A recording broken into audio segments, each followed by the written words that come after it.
Hey there, survivors. Thanks for tuning in to tonight's episode. If you're new here, please consider subscribing. It really helps me keep these stories coming. And while you're here, let me know in the comments where you're listening from. Now let's get started. My name is Ethan Beckett, and for the last 15 years I've been an investigative journalist in Washington, D.C. You've probably never heard my name before today, and that was always by design. My job wasn't to make headlines, it was to shape them quietly behind the scenes. I first got into journalism because I genuinely wanted to expose corruption and protect public trust. Like many young idealists, I believed in transparency, accountability, and the power of truth. After graduating from American University, I landed my first serious job at a small but influential news site called Capitol Lens. For a while, it felt like I was really making a difference, uncovering political scandals, corporate negligence, and hidden abuses within government programs. I earned enough of a reputation that when the Washington Courier reached out with a tempting offer, I jumped at it. The Courier was a legacy newspaper, older even than the Post, but leaner and quieter. It had deep connections and massive resources, exactly the kind of place where I thought I could make real, lasting impact.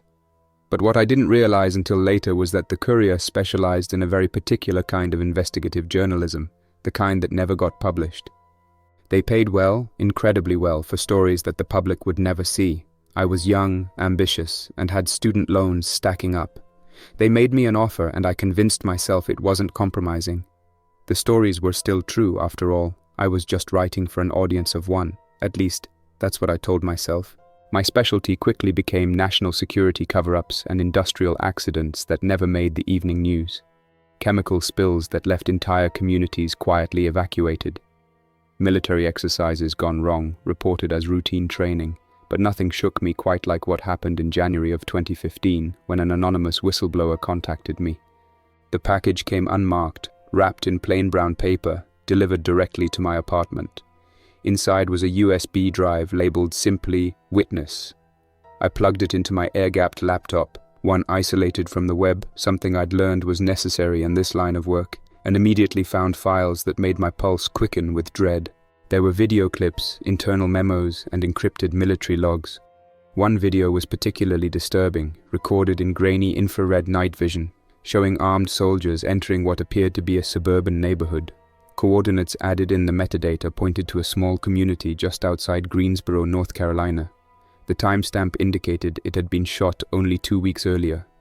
In the footage, soldiers quietly moved house to house, checking doors and windows methodically. Occasionally, muzzle flashes lit up the screen as they engaged something hidden in the darkness. Each time gunfire erupted, there were no cries, no return fire, just silence broken by suppressed shots and distant barking dogs. Another file was an internal document marked CDC Level 4, Quell Protocol Active. It listed symptoms: initial fever, disorientation, pronounced aggression, and apparent loss of pain sensation. At first, it sounded like an unusually aggressive form of rabies or meningitis, but as I scrolled through the pages, it became clear this wasn't some random outbreak. This was something the CDC had already encountered and feared deeply enough to suppress at all costs. One memo referenced something called Patient Zero being contained at a secure military site near Raleigh. It mentioned an underground facility labeled Juno Complex. A quick online search brought up nothing, but the coordinates suggested somewhere near Fort Bragg. Everything was coded in bureaucratic jargon, but even buried in jargon, the urgency screamed off the page. My hands were shaking slightly when I closed the laptop. I'd handled dangerous information before, but this felt different. The footage, the memos, if even half true, meant that something catastrophic had happened in North Carolina and the public had no idea. It meant someone was actively keeping it quiet. I sat in silence for nearly an hour, weighing my next move. By the time I decided to contact my editor, Michael Ellis, at the Courier, the sun had set, and my apartment had grown dark. I gave him only a vague description of what I'd seen, but it was enough to convince him I needed to come to the office immediately. When I arrived at the dark glass tower downtown, the entire floor was empty except for Michael, who was waiting alone in his office, blinds closed tightly against the city lights. He looked calm as ever, but his eyes betrayed his concern. He listened without interruption as I described the files, the symptoms, and the mysterious Juno complex. When I finished, Michael sat back, carefully removed his glasses, and asked if I still had the files. I told him yes, they were secure. He nodded slowly and said he'd already spoken with some people who could shed light on the situation, people who, it turned out, worked very closely with both the CDC and the Pentagon. He explained that the situation was serious, very serious, but assured me that it was contained. This was apparently a previously unknown viral pathogen with a high potential for causing panic. He told me explicitly that the government had protocols for such events and that the footage I'd seen was part of a swift professional response designed to prevent further spread. Then he made the offer that changed my life forever. The courier would pay me $50,000 up front, plus a retainer every year thereafter, if I quietly handed over the files, deleted any personal copies, and signed a non-disclosure agreement. Michael assured me this wasn't about censorship. It was about national security, public safety, preventing mass hysteria. His voice was steady, persuasive, even comforting.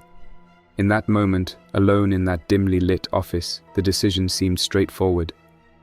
I was single, burdened by debt, and here was my chance to secure a financial future while serving a supposedly greater good. The weight of moral compromise was distant compared to the immediate relief of financial security. I accepted the deal. Within days, the money appeared in my account. I deleted the files as promised. The courier never mentioned the incident again, but something inside me never truly settled after that night. I started noticing things, strange, unexplained quarantines that rarely made national headlines, industrial accidents that closed entire towns. The news cycle quickly buried each event beneath political scandals or celebrity gossip. For 10 years, I lived comfortably on that decision, convincing myself I'd prevented unnecessary panic, protected the greater good. But recently, the unexplained events became harder to ignore.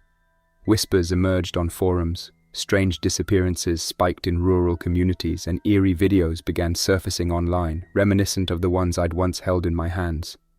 Then, 3 weeks ago, I saw a face on an independent news site, blurred and grainy, but unmistakable. It was the whistleblower who sent me the original files, now declared missing. Beside her photograph, a note read simply, "If you're seeing this, it's already too late." Last night, a nationwide emergency alert woke me. The president declared martial law in multiple states, mentioning an unprecedented viral event. But I already knew exactly what it was. That's why I'm breaking my silence. If you're hearing this, you deserve to know the truth. The outbreak happening now wasn't spontaneous. It began over a decade ago, and I was one of the people paid to bury it. I don't know if exposing this now can change anything, but at least you'll know. At least I won't have to carry it alone anymore. For nearly 2 days, I've barely left my apartment. Every channel, every news website is streaming the same emergency broadcasts, looping the president's vague reassurances mixed with pleas for calm. Outside, Washington, D.C. looks like a ghost town. From my 10th floor window on H Street, I watch empty streets usually jammed with tourists and government workers. The metro buses that normally crawl bumper to bumper down Pennsylvania Avenue haven't moved since the alert went out. The announcement said martial law had been enacted in 21 states. North Carolina was one of them, exactly where my nightmare began. They've closed the interstates and highways southbound, barricaded off by National Guard units from as far north as Virginia. Official reports claim they're managing an aggressive strain of flu, but the footage flooding social media tells another story entirely. Videos uploaded from drones and security cameras show quarantined towns, military convoys, and squads of soldiers moving silently through neighborhoods, just like the video I saw 10 years ago. Something I've noticed is how quiet the military seems in all the leaked videos. There are no sirens, no shouting, just muffled bursts of suppressed automatic rifles. It's exactly the same quiet efficiency I saw in the footage on that USB drive labeled Witness, a silence so methodical it feels rehearsed. After years working at the Courier, I know what rehearsed operations look like. This is no spontaneous reaction. They've been preparing for this for a decade. For days I've watched, hoping to spot familiar faces on the news, colleagues or government sources I've known through the years, anyone who might offer some hidden clue about what's really happening. Most officials appear stone-faced, repeating scripted lines with practiced precision. But every so often, a camera catches someone who clearly knows more than they're allowed to say. A senator pausing mid-sentence, eyes flicking nervously off-screen. A mayor stammering through reassurances about water and food supplies, unable to hold the prepared script steady. Those moments are small, but they speak volumes. They know something we don't, something they're afraid will come out. Then, early yesterday morning, I finally saw a face I recognized, General Marcus Holloway. Holloway was a 3-star general I'd interviewed several times during my tenure at the Courier.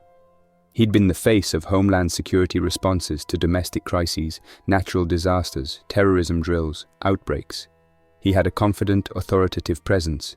But yesterday, on live national television, his demeanor was different. Holloway stood behind the president, off to one side, face pale, eyes darting repeatedly toward someone out of the camera's view. He looked like a man under siege. When he stepped forward to take questions, he spoke in clipped sentences, avoiding direct answers. Twice he almost stumbled over his words when reporters pressed for specifics about infection rates and casualties. Holloway wasn't a man easily rattled. Whatever was happening, it was clearly beyond anything he'd handled publicly before. After watching that press conference, I went through my contacts list, trying to reach old colleagues from my years at Capital Lens and the Courier. Most calls went straight to voicemail, or worse, disconnected numbers. Even Michael Ellis, my old editor, wouldn't answer. His number was still active, but the calls immediately diverted to voicemail after a single ring. The silence was deafening, a reminder of how quickly my connections had dissolved now that the crisis I'd helped bury was finally surfacing. I couldn't stop replaying the decision I made 10 years ago, accepting that money, deleting those files. $50,000 seemed like a fortune back then, enough to change my life overnight. Now, every dollar feels stained. I'd rationalized my choice by telling myself that silence protected people from panic. But watching the chaos unfolding now, I realized that all I'd done was postpone the inevitable and strip away our best chance to prepare. I kept refreshing news feeds, watching footage tagged Greensboro collapse and NC containment. Some clips were from security cameras around grocery stores and gas stations. Grainy footage showed people fleeing, cars abandoned mid-street, doors left swinging open. Other videos were clearer, recorded on smartphones by survivors barricaded in homes. They showed glimpses of figures moving stiffly through streets, unresponsive to shouts or warnings, heads cocked at unnatural angles. A live stream from High Point lasted only 3 minutes before abruptly ending, the last shot capturing silhouettes stumbling methodically toward the house where the camera was placed. It didn't take an expert to realize these weren't normal symptoms of influenza or meningitis. This was exactly what the CDC memo described: disorientation, aggression, loss of pain sensitivity. And it matched the brief glimpses I'd seen 10 years earlier, evidence of an infection the government clearly understood but chose not to share. Late last night, I finally found a lead. On a private forum, I stumbled across a thread referencing a leaked PDF titled Juno Complex, Operation Quiet Gate. The document, redacted but authentic-looking, outlined military contingency operations in North Carolina dating back to 2013. It detailed large-scale drills disguised as disaster preparedness exercises centered near Fort Bragg. Juno Complex was explicitly mentioned as a containment facility built beneath restricted woodland near Fayetteville, North Carolina. A footnote described the site as housing patients showing atypical virological responses, and another paragraph outlined transport protocols for non-responsive containment subjects. It was the clearest link I'd seen to the files I'd deleted a decade ago. There was an email attached to the PDF buried in the metadata, Holloway's personal government email. The document hadn't been leaked randomly. It was sent deliberately by someone close to the general, maybe Holloway himself or someone else desperate enough to betray military secrecy. I saved the PDF and immediately made a secure backup. I spent the next few hours researching Operation Quiet Gate, but found nothing else public. The internet seemed scrubbed clean. Google results yielding generic references to routine military training or emergency management exercises.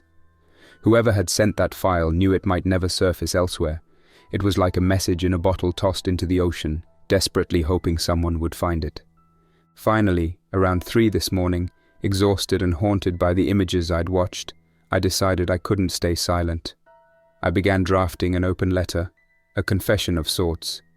The words poured out quickly, what I'd seen, what I knew, and what I'd hidden. I recounted the deal with the courier, the quiet payout, and my complicity in keeping the truth locked away. I admitted I'd let money and convenience blind me to a disaster now unfolding nationwide. When I finished, dawn was breaking over the deserted streets of Washington. The letter stood at nearly 5,000 words, dense and damning. I read it back, realizing how dangerous releasing it could be, not just to my career but possibly my life. Yet, holding it inside seemed infinitely worse. People had the right to know their own government had buried this crisis for a decade. I uploaded it anonymously, shared to every public platform and social network I could access, then logged out, switched off my laptop, and waited. Within an hour, it had spread across hundreds of accounts. Comments surged, disbelief mixing with outrage and fear. I watched from behind drawn blinds as the digital wildfire burned, illuminating the shadows I'd helped create. Then, just as I was about to step away, my phone buzzed. A private message, no sender listed, only 3 words on the screen. They're already coming. Minutes after receiving that cryptic message, I heard distant footsteps echoing in the hallway outside my apartment. My building was usually quiet, especially now with most residents either evacuated or too frightened to leave their units, but suddenly it seemed alive with movement. Instinct told me I didn't have much time. I quickly packed my laptop, external drives, chargers, and some essentials into a small backpack, glancing toward the window as I moved. Sunrise had brightened the city, highlighting empty sidewalks and abandoned cars parked haphazardly along H Street. I slipped quietly out into the corridor, turning toward the fire stairs instead of risking the elevators. I descended quickly, each floor feeling colder and more oppressive. It was strange. Just days ago, this building had felt familiar and safe, a haven from the chaos outside. Now, its silence was unsettling, each empty hallway a reminder of how quickly normality had unraveled. When I reached the ground floor and pushed through the emergency exit, the crisp morning air was surprisingly calm, yet the eerie stillness felt unnatural, amplifying my sense of exposure as I stepped out onto the street. I stayed close to the buildings, moving cautiously toward the parking garage where I'd left my car days earlier. The empty shops and shuttered restaurants on either side of me felt like abandoned movie sets, surreal and unsettling. Reaching the garage, I found it deserted except for a lone security booth, its windows smashed and glass scattered across the pavement. My black Subaru sat untouched in its usual spot on the second level. I got in quickly, locked the doors, and exhaled deeply. It felt strange being behind the wheel again, a small moment of normalcy amid the chaos. But my relief was short-lived when I saw a military Humvee roll slowly down H Street, soldiers in biohazard suits peering cautiously through its tinted windows. They drove slowly, clearly searching for something or someone. I waited quietly, gripping the steering wheel tightly, barely daring to move until they passed. Once clear, I pulled out slowly, easing onto the empty street behind them. The city felt alien, stripped of the noisy energy it usually had. At every intersection, streetlights blinked red or remained completely dark. Police cars, their lights still flashing, were parked across some major roads, creating checkpoints manned by National Guardsmen. I navigated carefully, using back streets to avoid detection, heading northwest toward Bethesda, Maryland, hoping to find safety at a friend's place. But the closer I got to the outskirts, the clearer it became that leaving wouldn't be simple. The main roads heading north and west had been barricaded with concrete blocks, barbed wire, and heavily armed soldiers. Cars were backed up in long, abandoned lines, doors left hanging open, belongings strewn across the pavement, signs of panic and desperation from hours or even days earlier. Turning sharply, I took side roads, aiming towards smaller routes, hoping they'd be less monitored. It took me nearly 2 hours to cover what normally would have been a 30-minute drive, but finally I pulled into Bethesda. The upscale neighborhood appeared empty, homes shuttered, driveways vacant. I parked along a quiet street lined with large houses and neatly trimmed hedges, stepping out cautiously. My friend Mark Holloway, no relation to the general, was a former Capitol Lens reporter who had transitioned into freelance investigative journalism years ago. He'd spent recent years digging into government overreach and cover-ups, exactly the type of person who might have insight into what was happening now. Mark's house was a modest brick colonial on a quiet cul-de-sac. As I approached, I noticed the blinds were drawn tight, and newspapers piled on his doorstep indicated he hadn't stepped outside in days. I knocked quietly at first, then louder. No answer. Finally, after a tense minute of waiting, I heard the deadbolt turn, and Mark's face appeared in the doorway. He looked tired, older than I remembered, his expression wary until recognition flashed in his eyes. Inside, the house felt dim and claustrophobic, heavy curtains sealing out daylight. Mark led me to his makeshift workspace, a dining table stacked high with folders, laptops, printouts, and 2 shortwave radios quietly hissing static. He said he'd been monitoring military frequencies and civilian broadcasts, piecing together details of what the government was still refusing to acknowledge openly. As he spoke, I realized Mark knew even more than I did. For the past decade, he'd suspected that isolated medical emergencies and brief military lockdowns around the country were related but had lacked concrete proof. My appearance, with direct knowledge and access to the Juno complex files, filled in his missing pieces. Mark was convinced the outbreak originated from a failed government research program called Project Juno, designed initially to create rapid response vaccines against unknown pathogens. Instead, it had inadvertently unleashed a virus that altered brain function, stripping away higher cognition and leaving behind only primal aggression. Mark handed me a series of documents he'd managed to secure: lab reports, witness statements from former military contractors, and disturbing photographs from quarantined zones. The most haunting photo showed rows of hospital beds in a secured underground facility, each bed equipped with restraints. Patients lay motionless, their faces blurred but their bodies visibly emaciated, their hands bound tightly. The images matched perfectly with descriptions I'd read in the CDC memos years ago. We both knew this had been ongoing for years, quietly hidden beneath public awareness. Mark explained how he'd lost contact with other sources recently. One by one, they'd vanished or stopped responding entirely. The sudden silence felt coordinated, an ominous sign that the military had begun actively silencing leaks. My own experiences supported that suspicion. Michael Ellis and my other former colleagues remaining unreachable couldn't be coincidental. The noose was tightening. As we talked, the radios suddenly crackled to life, a broadcast on an emergency frequency. The voice was calm, official, stating that new containment procedures were being implemented across DC and neighboring counties immediately. Citizens were instructed to remain indoors until further notice. A brief list of symptoms followed: fever, confusion, sudden aggression. The announcer's words felt rehearsed, sanitized. There was no mention of anything we'd uncovered, no hint of the truth we'd glimpsed behind their careful wording. Mark switched off the radio, his expression grim. We knew the official story would continue to mask reality. The virus they'd unleashed wasn't simply aggressive flu.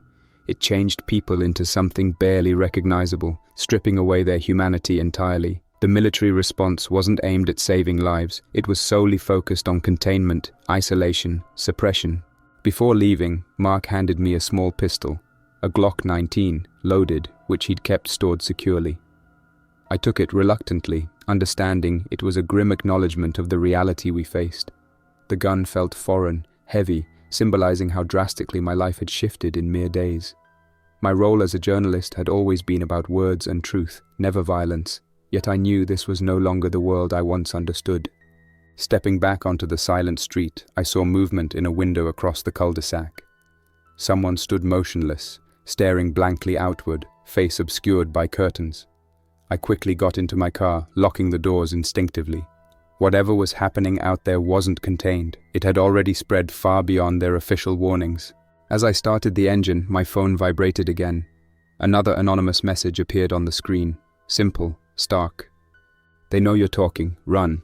With that warning fresh in mind, I drove carefully toward the highway, knowing that returning home was impossible. I was now officially on the run, from both the infected and the people desperate to bury the truth again. I didn't fully grasp how much the world had changed until I reached the outskirts of Gaithersburg. Driving north on Route 355, I found myself moving through ghostly suburban landscapes. Empty parking lots surrounding deserted strip malls, abandoned vehicles scattered haphazardly on the roadsides. It felt as though civilization had quietly slipped away overnight, leaving behind eerie, abandoned monuments to normal life. With major roads blocked or barricaded, I was forced onto back roads and residential streets, inching forward through winding neighborhoods I'd never seen before. Occasionally, I glimpsed curtains twitching shut or heard distant shouts that quickly faded into silence. But mostly, there was just emptiness, a haunting reminder of how quickly society can unravel when fear becomes the dominant emotion. As I passed through the suburbs near Germantown, I turned the radio dial, hoping for new information. Most stations were silent, some broadcasting looping government messages urging citizens to remain indoors. But finally, I found an amateur station, likely run from someone's basement, broadcasting raw, unfiltered updates. The broadcaster introduced himself only as Alex, his voice tense but clear. He described chaos across multiple states, outbreaks in rural areas previously dismissed as isolated incidents, aggressive infections reported in Delaware, Pennsylvania, and now confirmed cases in northern Maryland. Alex warned listeners repeatedly not to trust official government announcements. He claimed military forces were setting up containment zones, sealing off entire communities. He relayed disturbing accounts from contacts describing quarantines turned violent, people being forcibly removed from homes by soldiers, families separated, entire neighborhoods cordoned off and declared biohazard areas. I listened intently, chills running down my spine, recognizing that everything he described matched the methods outlined in those old Juno complex files. I stopped briefly at a deserted gas station near Clarksburg, filling my car's tank from an unattended pump. Inside, the convenience store was eerily pristine, shelves still stocked neatly, as if waiting for customers who would never return. I grabbed bottled water, granola bars, and batteries, leaving cash at the register out of instinctive habit. But as I returned to my car, I spotted a convoy of military vehicles speeding south along the distant interstate. They moved with focused urgency, confirming my suspicion that something worse was unfolding back toward the city. Continuing north, I passed more abandoned checkpoints, signs of hastily organized evacuations, barriers overturned, discarded protective gear littering the roadside. Eventually, exhausted and wary of continuing further without a clearer plan, I pulled off the road near Damascus and parked discreetly behind an empty church. It was nearly dusk, the setting sun casting an eerie orange glow across empty streets and vacant homes. I powered on my laptop, connecting briefly through a portable VPN Mark had recommended, trying to maintain anonymity online. News feeds were chaotic, flooded with conflicting reports. Independent blogs and forums described infections spreading rapidly, violent incidents increasing sharply overnight in Pennsylvania and New Jersey. The CDC remained vague, only officially acknowledging a fast-moving pathogen while urging the public to cooperate fully with local authorities. Then, abruptly, my screen flashed with a new message, a direct email from an unknown sender, subject line reading simply, "From Inside Juno." Attached was a single PDF, heavily redacted but still readable. It appeared to be an internal report from the Juno Complex facility, dated just 3 days earlier. According to the document, containment had completely broken down at multiple sites. Patient 0 had escaped during a routine medical transfer weeks ago, something the military had failed to disclose publicly. Infections spread unchecked, rapidly overwhelming efforts to quarantine affected populations. The memo bluntly stated, "Quarantine containment is no longer viable. Escalation protocol authorized." At the bottom of the email was a short note. "Tell people now. Tomorrow might be too late." I stared at the screen, mind racing.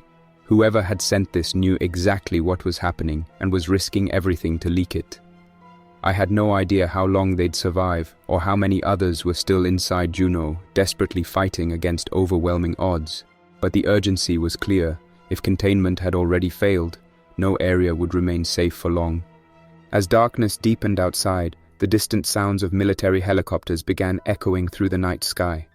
They passed overhead intermittently, searchlights sweeping neighborhoods below, their movements precise and systematic. I remained hidden, lights off, engines silent, holding my breath each time one approached. The helicopters were hunting, not rescuing. Around midnight, I decided to leave my car hidden and move on foot, hoping to avoid detection. Carrying only my backpack, the Glock tucked carefully into my jacket, I headed quietly northward, staying close to buildings and tree cover, aiming to reach Frederick by sunrise. Walking alone through empty streets felt surreal. Houses once full of life now sat silent, windows dark, lawns growing wild after just a few days of neglect. Shortly after 2 in the morning, approaching the small town of Mount Airy, I finally encountered first-hand evidence of the infection's severity. Approaching cautiously along Main Street, I saw movement in the darkness ahead, figures shuffling stiffly, silhouetted by the faint glow of street lamps. There were perhaps 5 or 6 individuals, slowly walking in tight clusters, heads tilted strangely, movements jerky and unnatural. I pressed myself into the shadows against the side of a brick building, barely daring to breathe as they passed only a few yards away.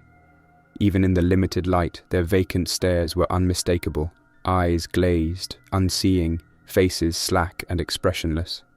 One figure, a middle-aged woman dressed in a torn hospital gown, stumbled repeatedly, tripping over debris but seemingly unfazed by pain or discomfort. Her companions paid no attention, silently moving onward towards some unseen destination. I waited motionless until they passed, my pulse loud in my ears, then moved quickly in the opposite direction. For the first time, I truly grasped the gravity of what was unfolding. These weren't just infected people, they had become something fundamentally altered, stripped of reason, purpose, humanity. Whatever had been unleashed from Juno Complex wasn't merely aggressive, it was utterly devastating. By dawn, exhausted and still shaken from my close encounter, I reached Frederick's outskirts. The city, once vibrant and bustling, was nearly empty, signs of evacuation visible everywhere. Streets were littered with debris from abandoned evacuations, bags, clothing, dropped belongings scattered, as if residents had fled suddenly, leaving everything behind. Hoping to find temporary shelter and regroup, I carefully entered an unlocked motel office along Route 40, the building dark but seemingly secure. Inside, I barricaded the door quietly with furniture, then sat in silence, listening intently for any sign of movement outside. My laptop's battery was nearly drained, but before resting, I opened one final email, an encrypted message from Mark Holloway, time-stamped only an hour earlier. His note was brief but chilling. They've declared nationwide martial law, military assuming full authority, infection beyond containment. Stay hidden, stay alive. They know you're involved. I closed the laptop gently, darkness surrounding me. The implications of Mark's message were clear. The military was now officially in control, their previous silence shifting toward open dominance. And worse, I had become a target. Someone knew exactly who I was, what I knew, and why I was running. Settling uneasily into the shadows of the empty motel, I realized the reality ahead. Survival depended entirely on remaining unseen, hidden from both the infected and those who'd do anything to bury the truth again. I woke sometime around noon in the motel, disoriented at first, staring at the unfamiliar ceiling. The muted daylight filtering through heavy curtains reminded me quickly of where I was, hiding in Frederick, Maryland, trapped between the infected spreading northward and military patrols tightening their grip everywhere else. The silence was oppressive, interrupted only occasionally by distant gunfire or the low hum of aircraft overhead. Each noise, every far-off explosion or burst of gunfire served as grim reminders of how rapidly everything was deteriorating. My laptop battery had died during the night and electricity was clearly no longer reliable. I checked my phone. No bars, no service. Communication networks had either collapsed or been intentionally cut. I was effectively isolated, unable to reach Mark or anyone else who might offer help. The feeling of helplessness sank deeply, leaving me restless, wary of staying in one spot for too long. I cautiously gathered my belongings and quietly moved through the deserted lobby, carefully scanning outside before stepping onto the motel's cracked parking lot. A cool breeze drifted across empty streets, carrying a faint smell of smoke, hinting at unseen fires burning somewhere nearby. I began walking westward along Route 40, sticking close to buildings and parked cars for cover. Every intersection was another tense moment, waiting and listening for movement before crossing. In a shopping plaza just beyond the motel, I spotted an electronics store. The front windows were shattered, evidence of looting days earlier, but I slipped inside anyway, hoping to find replacement batteries or portable chargers. Shelves had been mostly emptied, products scattered carelessly across floors. As I moved carefully deeper into the store, searching behind counters and overturned display racks, faint noises echoed somewhere at the rear, soft scraping, something being dragged slowly across tile flooring. Instantly alert, I ducked behind a nearby shelf, peering cautiously toward the storeroom entrance at the back. After a tense minute of silence, the dragging sound resumed, a slow, rhythmic scraping punctuated occasionally by muffled, indistinct vocalizations. I remained frozen, barely daring to breathe, as the storeroom door slowly swung open, revealing a lone figure shambling forward unsteadily. It was a man in his late 20s, wearing a torn store uniform smeared with dark stains. His eyes were glassy, unfocused, and he stumbled against shelves, oblivious to the noise he created. I recognized the vacant stare immediately, another infected, already lost to whatever horror had escaped from Juno Complex. Slowly backing toward the door, I moved silently, desperate not to attract his attention. He seemed oblivious, fumbling aimlessly near the back wall, his movements jerky and unnatural.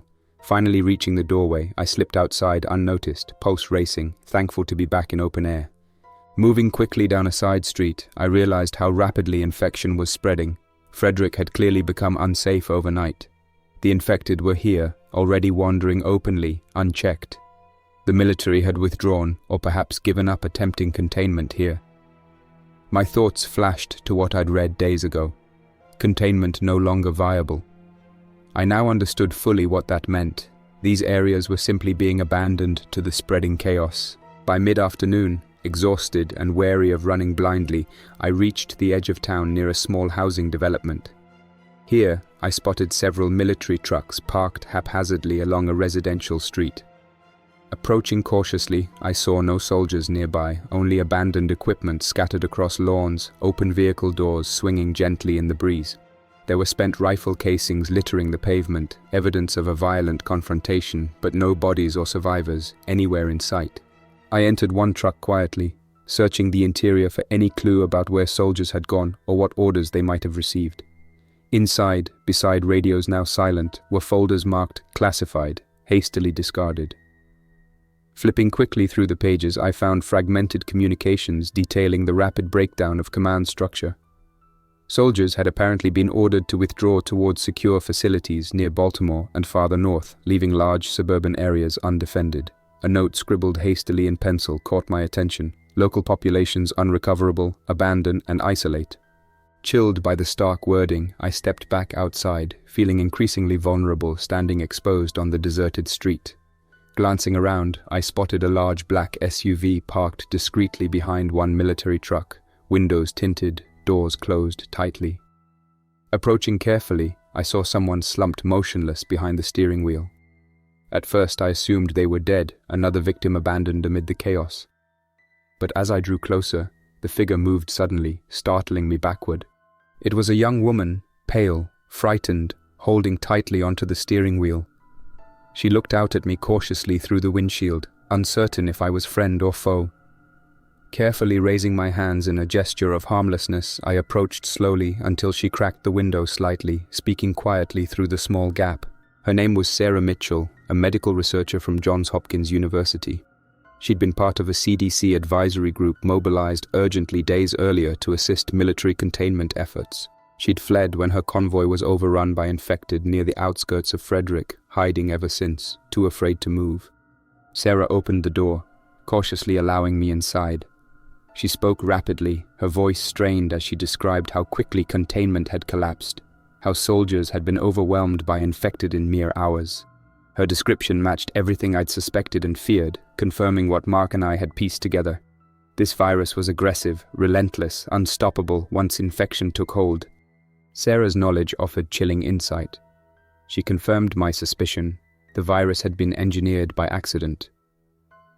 Juno Complex researchers had initially intended it as a rapid response vaccine vector, capable of adapting quickly against unknown pathogens. Instead, the virus adapted too efficiently, overwhelming neural pathways, stripping victims of higher cognition, and leaving behind only basic aggression and motor functions. There was no cure, no vaccine yet developed, just a containment protocol now hopelessly failing. As daylight began fading, Sarah and I agreed we needed to keep moving. Remaining near abandoned military vehicles was dangerous. Other infected or hostile survivors would inevitably come searching. We drove carefully toward Baltimore, hoping the larger city still retained some organized defenses. As we moved eastward, I finally voiced the question haunting me. Why had the government hidden this outbreak so thoroughly for 10 years? Sarah hesitated before answering quietly, her voice subdued. They thought they could control it, she admitted softly. The early outbreaks were small, isolated. Military interventions were successful at first, total lockdowns, mass quarantines. They believed if the public never learned about it, panic could be prevented. But each containment became harder, infections spreading faster. By the time they realized the truth, that it couldn't be controlled, it was already too late. We drove on in heavy silence, haunted by her admission. Every choice made by those in power, every buried story I'd once helped hide, now felt unbearably tragic. We'd collectively allowed silence and secrecy to enable this disaster. Night had fully fallen as we approached Baltimore's outer suburbs. From miles away, the city skyline was lit by scattered fires burning unchecked across neighborhoods. Military helicopters hovered, spotlights scanning erratically below, searching desperately for infected groups or survivors. The situation here was clearly no better than Frederick, perhaps worse. Stopping at a deserted overlook on a hillside outside the city, we watched grimly. Neither Sarah nor I spoke. Words felt inadequate in that moment. We knew the truth now. Civilization was collapsing rapidly, and no safe haven remained. Wherever we traveled next, we'd be entering a world transformed utterly by fear, secrets, and infection. With few choices left, we turned northward again, still searching for somewhere safe, somewhere we might finally rest, even if just briefly, from the nightmare I'd once helped hide from the world. Sarah and I drove through the night, navigating by dim headlights along narrow rural roads northward toward Pennsylvania. Each town we passed seemed quieter than the last, houses dark, streets deserted, signs of rapid evacuations evident everywhere. Occasionally we'd see clusters of abandoned vehicles, some crashed, others parked hastily, doors left open in a panic. Every mile reinforced the grim reality that civilization was unraveling at an astonishing speed, dissolving beneath the relentless spread of infection and fear.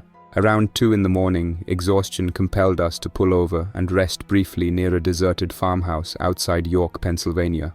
We parked discreetly off the road, behind a stand of tall trees. Sitting silently, we listened for movement but heard only the whisper of wind through empty fields. Sarah drifted quickly into a troubled sleep, head resting against the passenger side window, while I stayed awake, unable to shake the constant dread of vulnerability.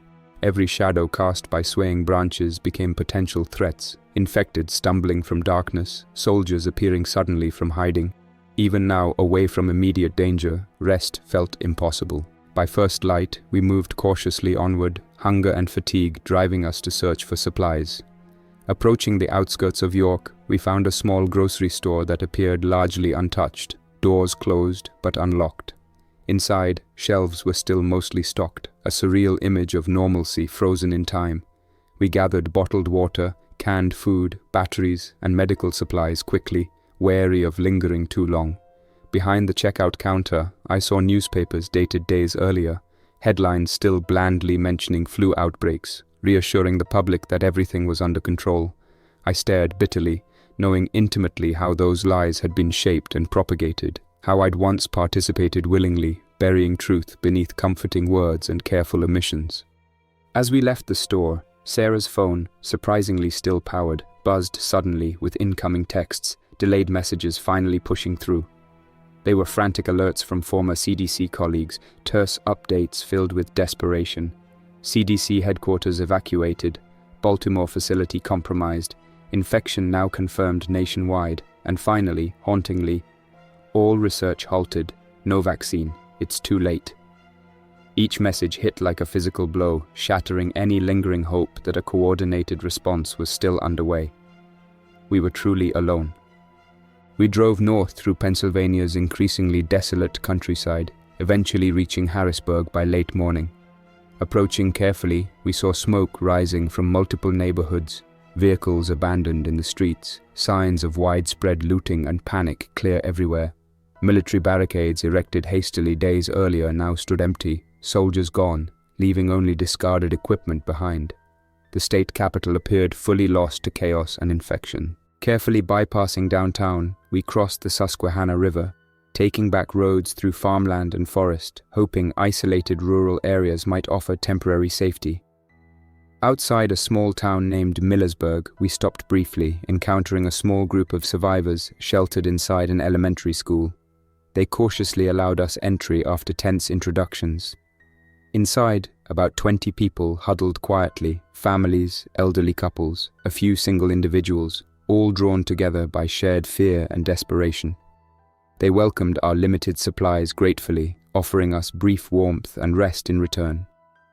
From these survivors, we learned Harrisburg had collapsed astonishingly fast, infections spreading unchecked, overwhelming any organized response. They described infected behaving strangely, no longer human but somehow drawn methodically toward populated areas, moving together silently, relentlessly. They confirmed our fears. There was no organized rescue, no military coming to help, only chaos spreading outward endlessly. Leaving Millersburg behind reluctantly, we continued northward, aiming toward isolated forests and mountains farther away from major cities, hoping remoteness might offer temporary refuge. By early evening, as dusk fell, we reached heavily wooded areas near Tioga County, Pennsylvania, parking discreetly beside a logging trail hidden among tall pines. Sarah broke our prolonged silence as darkness enveloped us again, quietly asking the question haunting us both. How long could we realistically continue running, hiding endlessly without hope? I hesitated, knowing honestly there was no reassuring answer. Survival had become moment to moment, day to day, with no long-term guarantees anymore. My earlier choices felt especially bitter now. Years I'd spent willingly obscuring truth, trading away transparency for money and comfort, now leaving me trapped amid consequences I'd indirectly enabled. Late into the night, sitting beside our parked SUV beneath towering trees, I finally confessed openly to Sarah about my role, how I'd received files detailing initial outbreaks nearly 10 years earlier, how I'd accepted bribes to suppress information, how I'd rationalized it all to myself as protecting the greater good. My voice trembled slightly, guilt weighing heavily. Sarah listened quietly, expression unreadable in shadow, not interrupting.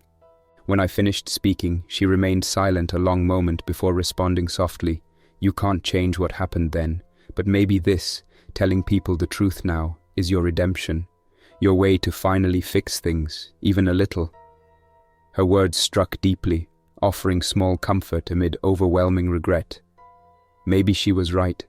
Speaking truthfully now, openly acknowledging my role, could somehow still matter, even if only a little.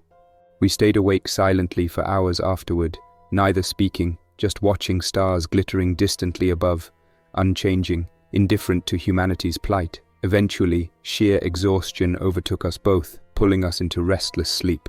At dawn, distant gunfire jolted us awake again. Helicopters approached quickly, their engines vibrating loudly through trees, searchlights scanning relentlessly downward. Soldiers were nearby, clearly hunting infected or perhaps survivors deemed threats. We hid motionless inside the vehicle, barely daring to breathe, hearts thundering as searchlights briefly illuminated nearby ground. After tense minutes, aircraft moved onward, sounds fading gradually away into distance. But safety felt tenuous, fragile, merely momentary respite between inevitable crises. Later that morning, Sarah finally voiced thoughts I'd secretly feared. We'd soon need permanent shelter, somewhere defensible, isolated, capable of providing stability amidst spreading chaos. Wandering endlessly was untenable, exhaustion rapidly accumulating.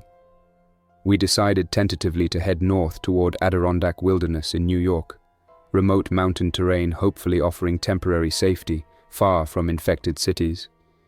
But deep down, I suspected reality. Nowhere would remain truly safe forever. Infection spread relentlessly, consuming everything eventually. No isolation or hiding could postpone indefinitely facing consequences I'd indirectly caused years earlier. I had accepted money willingly then, choosing silence over truth. Now consequences finally caught up inevitably, tragically, for everyone. As we drove northward quietly through Pennsylvania's increasingly silent landscape, fear settled deeper within me, not merely fear of infected military patrols or chaos spreading everywhere. No, this fear was subtler, darker, Fear, knowing intimately I shared responsibility for everything happening now, for every life lost, community destroyed, innocence shattered irreparably. Choices I'd made willingly, accepting bribes and burying truth, helped create circumstances allowing this crisis to explode uncontrollably. Sarah remained silent beside me, staring grimly ahead as forests passed endlessly outside vehicle windows. Beautiful scenery now strangely meaningless amid overwhelming devastation spreading nationwide. Neither spoke, both lost in dark reflections about futures becoming increasingly uncertain, perhaps entirely non-existent eventually. Driving onward steadily north, we left behind familiar territory, heading deeper into wilderness, seeking temporary safety unlikely ever truly achievable, but continuing onward still, driven by survival instinct stronger than despair, clinging desperately onto faintest hope that somewhere remained possibility for redemption, however fleeting or improbable it might be. That's all for now. Thanks for listening. If you enjoyed this story, don't forget to like and subscribe for more unsettling creepypastas. Your support keeps my channel alive. Until next time, stay quiet, stay vigilant, and trust nothing, not even the silence.